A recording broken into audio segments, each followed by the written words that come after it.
Bienvenue une fois de plus et merci à toi d'avoir cliqué sur cette vidéo.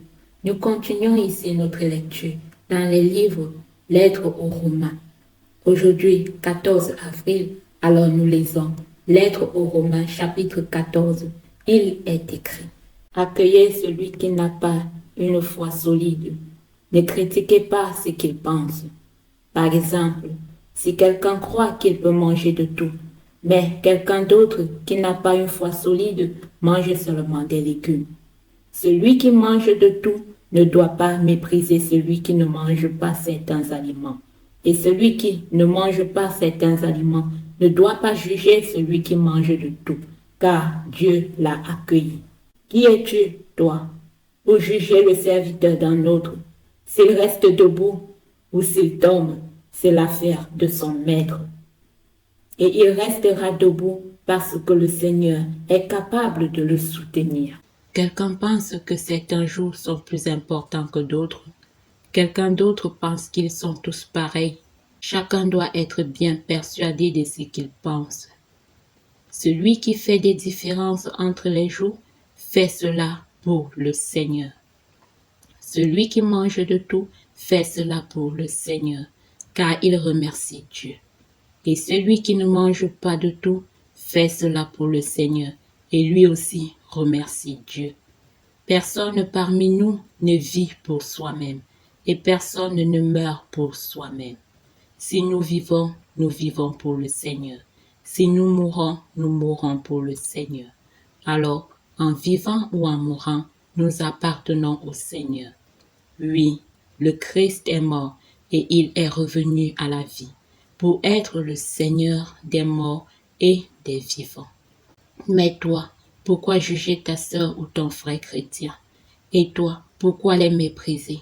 En effet, nous devons tous nous présenter devant le tribunal de Dieu. Dans les livres saints, on lit: Moi, le Seigneur vivant, je le jure, tous les êtres humains se mettront à genoux devant moi et tous me rendront gloire. Ainsi, chacun de nous devra rendre des comptes à Dieu. Arrêtons donc de nous juger les uns les autres, mais voici plutôt ce que nous devons décider. Ne mettez rien devant votre frère ou votre sœur pour lui faire perdre l'équilibre ou pour les pousser au mal. Je le sais et, grâce au Seigneur Jésus, j'en suis sûr. Rien n'est impur. Mais si quelqu'un pense qu'une chose est impure, elle devient impure pour lui. Si tu fais de la peine à ton frère ou à ta sœur à cause de ce que tu manges, tu ne vis plus selon l'amour. Pour une question de nourriture, ne va pas détruire un frère ou une sœur pour qui le Christ est mort. Ce que vous jugez bon pour vous, cela ne doit pas donner aux autres l'occasion de le trouver mauvais.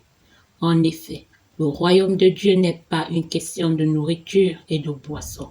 Le royaume de Dieu, c'est la justice, la paix et la joie donnée par l'Esprit Saint.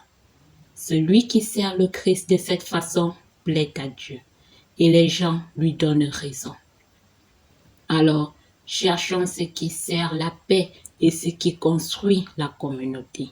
Ne détruis pas le travail de Dieu pour une question de nourriture. C'est vrai, tous les aliments sont purs.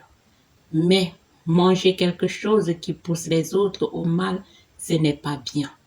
Ce qui est bien, c'est, par exemple, de ne pas manger de viande, de ne pas boire de vin. En un mot, de ne rien prendre qui peut faire tomber dans le péché ton frère ou ta sœur. Ce que tu crois sur cette question, garde-le pour toi devant Dieu. Il est heureux celui qui ne se sent pas coupable quand il décide d'agir. Celui qui mange un aliment en n'étant pas sûr de bien faire, celui-là, Dieu le condamne.